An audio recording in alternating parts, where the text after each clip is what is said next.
All right, welcome back. So hopefully you have figured out that connection in close embrace to make the pivot happen.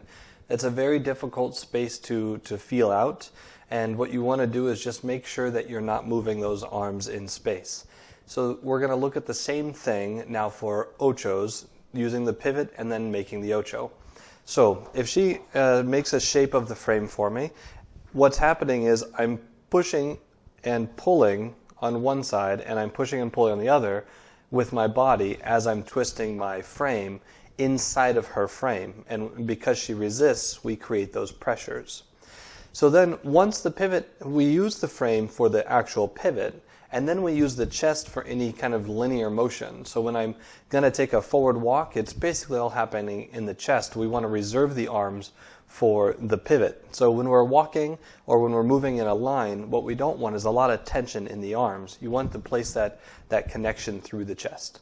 So in our connection here, I put her on her right foot, I'm on my left foot, and then I will switch my weight to my right so that we're in cross-foot system, and I'll pivot her, and we still have a connection in the chest. She's trying to keep her chest back to me and not turning and opening her chest off this way. So we have this chest connection. Now here I'm going to bend my knees, and then we'll take a step at a diagonal 45 or whichever direction I center hips. I come back up, collect my feet. This causes her to collect her feet. I pivot her, and we take a step in the new direction.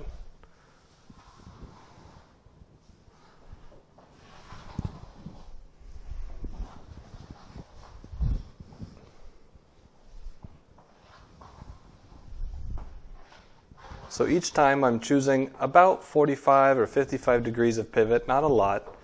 And this allows her to keep the majority of her chest against mine and not move the chest away from me.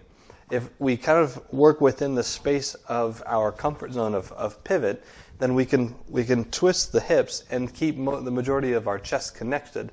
If I want a greater amount of twist, say 90 degrees or even past that, my chest is going to go away from my partner quite a lot, or as a follower.